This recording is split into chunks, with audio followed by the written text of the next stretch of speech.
Có một thời mà trẻ con rất thích nghịch cái tua băng màu vàng vàng như là xoay xoay. Và nếu bước vào phòng khách của một gia đình khá giả ở Việt Nam như năm 1990, bên dưới chiếc tivi gần như chắc chắn sẽ có một cái hộp đen khá to. Mặt trước có một khe dài để nhét băng, một vài nút bấm, trong đó chắc chắn phải có nút play, stop, nút tua, nút record. Đó chính là đầu băng VHS, thứ mà nhiều người Việt vẫn quen gọi với cái tên đó là đầu video. Ngày ấy có đầu video trong nhà cũng oách chẳng kém gì sau này có dàn karaoke xịn hay chiếc tivi màn hình to. Cuối tuần, người ta ra cửa hàng thuê vài cuốn băng, mang về cả nhà ngồi xem. Phim Hồng Kông, phim võ thuật, Châu Tinh Trì, Thành Long, Lý Liên Kiệt, phim Mỹ, ca nhạc, tất cả đều nằm trong những chiếc hộp nhựa to bằng quyển sách dày. Nhưng rồi chỉ khoảng hơn chục năm sau, thứ từng nằm ở vị trí trang trọng nhất trong phòng khách lại biến mất nhanh đến mức khó tin. Những cửa hàng cho thuê băng đóng cửa, nhiều người sửa đầu video cũng dần bỏ nghề. Băng VHS bị cất vào kho, lên gác xép hoặc đơn giản là vứt làm đồng nát hoặc trẻ con tháo ra lấy cái để mà nghịch. Vậy một công nghệ từng thống trị cả thế giới đã biến mất như thế nào? VHS là gì? VHS là viết tắt của Video Home System, một chuẩn băng video gia đình do hãng JVC của Nhật Bản phát triển và đưa ra thị trường vào năm 1976. Ngày nay nghe chuyện, ghi lại chương trình TV để xem sau chẳng có gì đặc biệt, thậm chí còn bị coi là lỗi thời. Nhưng vào thập niên 1970, đó là một khả năng cực kỳ đáng kinh ngạc. Trước khi đầu video phổ biến, truyền hình là một dòng chảy gần như không thể quay lại. Nhà đài chiếu một bộ phim lúc 8 giờ tối, thì đúng 8 giờ tối phải canh mà ngồi xem trước TV. Bạn bận đi làm, đi chơi hay ngủ quên thì coi như mất, không có nút xem lại. Tất nhiên, không có mạng xã hội, không có kho phim trực tuyến. VHS đã thay đổi điều này. Người ta có thể cho một cuốn băng trắng vào trong máy, bấm nút record rồi ghi chương trình truyền hình lại. Buổi tối đi làm về, chương trình đã nằm sẵn ở trong cuốn băng. Muốn xem lúc nào cũng được. Nghe rất bình thường với chúng ta ngày nay, nhưng ở thời điểm đó, nó giống như lần đầu tiên người xem giành lại quyền kiểm soát thời gian từ nhà đài. Không chỉ ghi truyền hình, VHS còn tạo ra cả thị trường phim gia đình. Các hãng phim bắt đầu phát phim dưới dạng băng video. Người dân không cần ra rạp nữa, chỉ cần mua hoặc thuê một cuốn băng, mang về nhà, nhét vào máy rồi bấm nút play. Phòng khách gia đình bỗng trở thành một rạp chiếu phim thu nhỏ. Điều thú vị là VHS ban đầu không hề đơn độc, nó có đối thủ. Trong cùng thời kỳ, Sony có một chuẩn băng khác được gọi là Betacam. Thậm chí về mặt kỹ thuật, Betacam còn được đánh giá cao hơn VHS. Nhưng cuộc chiến công nghệ không phải lúc nào cũng được giải quyết bằng câu hỏi cái nào đẹp hơn. VHS có một lợi thế rất quan trọng, đó là thời lượng ghi hình dài hơn và được nhiều hãng sản xuất thiết bị hỗ trợ. Đây mới là chuyện cực kỳ quan trọng. Một gia đình mua đầu video không chỉ quan tâm hình ảnh đẹp đến đâu, họ muốn ghi được cả một bộ phim dài, muốn xem được nhiều loại băng, muốn cửa hàng gần nhà có nhiều phim để thuê. Thế là VHS đã dần tạo ra một hệ sinh thái lớn hơn. Nhiều hãng sản xuất đầu máy VHS, nhiều hãng phim phát hành băng VHS, nhiều cửa hàng cho thuê băng. Và càng nhiều người dùng băng, các hãng càng có lý do sản xuất băng. Càng nhiều phim, người tiêu dùng càng có lý do để mua đầu băng.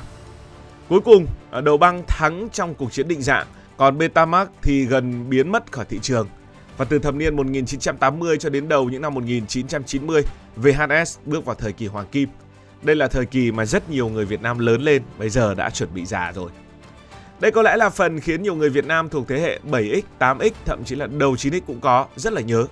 Ngày đó, nhiều thành phố, thị xã, thị trấn ở Việt Nam có những cửa hàng treo biển cho thuê băng video. Bên trong là cả một thế giới.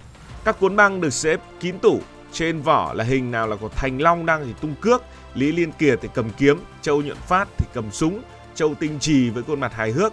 Trẻ con thì thích phim hoạt hình, người lớn thì thích phim chưởng, phim tình cảm Hồng Kông, phim hành động Mỹ.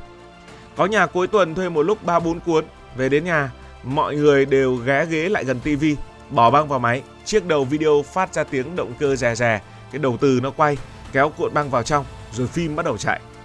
Chất lượng hình ảnh nếu nhìn bằng tiêu chuẩn hiện nay thì khá là tệ, hình không sắc nét, màu đôi khi bị nhạt, tiếng có thể bị rè hoặc bị lệch. Những cuốn băng bị sang đi sang lại nhiều lần còn xuất hiện sọc ngang, bị nhiễu hoặc là nhảy liên tục, có những đoạn có khi còn thiếu mất vài phút, nhưng mà cũng không ai quan tâm nhiều. Vì quan trọng nhất là lần đầu tiên người ta được chọn mình muốn xem gì. Đây chính là sức hấp dẫn khủng khiếp của đầu video. Bây giờ nhìn lại thì thấy sao mà nó hay thế, nó tuyệt thế. Nhưng nếu bắt một người trẻ ngày nay dùng đầu video một lần, có thể họ sẽ phát điên. Đầu tiên là chuyện tua băng. Giả sử bạn đang xem một bộ phim dài 2 tiếng, Hôm qua xem đến phút 70 rồi chẳng may đi ngủ, hôm nay mở lại, không thể chạm vào thanh thời gian rồi kéo ngay đến phút 70 như YouTube. Chỉ việc tìm đúng một cảnh phim cũng có thể mất vài phút. Xem hết cuốn băng lại còn một chuyện nữa, đó là phải tua về đầu. Nếu băng thuê ngoài cửa hàng, nhiều nơi thậm chí còn nhắc khách phải tua lại trước khi trả. Nếu người trước không tua, người sau nhận băng về phải ngồi nhìn máy chạy rè rè mấy phút, hoặc là cầm cái tua thường là màu vàng, quay một lúc thì mới xem lại được. Nhưng đó chưa phải là thứ khó chịu nhất, kinh hoàng nhất là cảnh đầu ăn băng. Lúc bấy giờ người dùng chỉ biết ngồi chờ và ngồi gỡ. Có người lấy bút xoay bánh răng bên trong cuốn băng để cuộn dây trở lại. Nếu dây bị nhăn, đoạn phim sau đó có thể bị nhiễu luôn. Rồi là đầu từ lại còn bị bẩn, người ta hay lấy cái đồng tiền mới để mà lau đầu từ. Và vì VHS dùng băng từ, bản thân cuốn băng cũng già đi theo thời gian.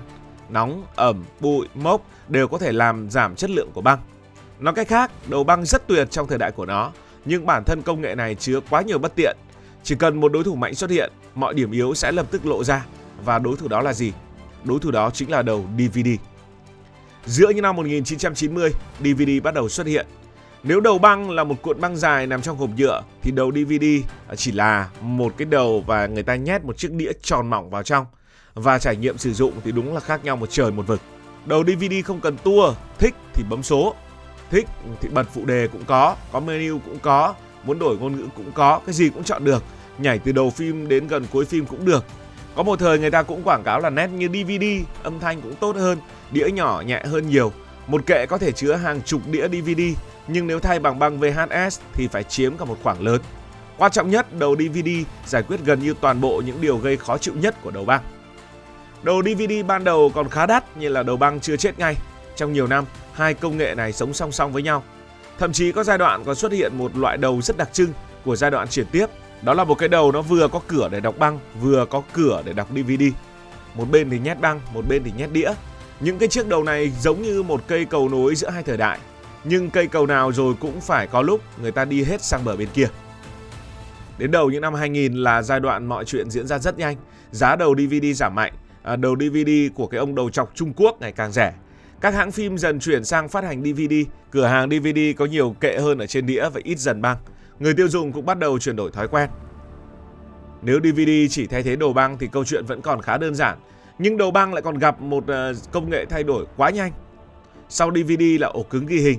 Thay vì cho băng vào đầu video để thu chương trình truyền hình, người ta có thể lưu thẳng vào nội dung của ổ cứng. Cần gì phải mua băng trắng, cũng chẳng phải tua, chẳng phải cuộn. Rồi máy tính cá nhân phổ biến, video bắt đầu trở thành một file dữ liệu. Đây là một bước chuyển rất quan trọng. Trong thời đại của đầu băng, muốn có một bộ phim gần như bắt buộc phải có một vật thể để chứa bộ phim đó. Muốn xem phim A phải có băng A, sang DVD cũng vậy. Muốn xem phim B thì phải có chữ đĩa B. Nhưng khi video chuyển thành file, chuyển thành dữ liệu và chuyển thành Internet thì một ý tưởng mới hoàn toàn xuất hiện. Bộ phim không cần nằm trong nhà của bạn nữa, nó có thể nằm ở một máy chủ cách bạn hàng nghìn cây số, chỉ cần bấm nút play. Đây là lúc không riêng đầu băng mà ngay cả DVD cũng bắt đầu gặp nguy hiểm. Và sau đó là nền tảng stream. Không cần một chiếc đầu máy riêng nằm dưới TV, chỉ cần màn hình có Internet là được. Điều đặc biệt là đầu băng ngày nay chưa hoàn toàn vô dụng. Trong hàng triệu cuốn băng cũ trên thế giới, có những thứ không thể tìm thấy trên các nền tảng. Những thứ ấy có thể tồn tại duy nhất trong một cuốn băng. Vì vậy ngày nay có một nghề khá thú vị, đó là số hóa băng video. Người ta lấy những chiếc đầu băng còn hoạt động, nối với thiết bị thu hình, rồi chuyển nội dung sang file kỹ thuật số để bây giờ chúng ta có thể xem những cái file rất cũ từ ngày xưa. Cảm ơn, nếu cảm thấy thú vị, hãy đăng ký kênh để không bỏ lỡ các video mới nhất. Còn bây giờ thì xin được nói lời chào tạm biệt.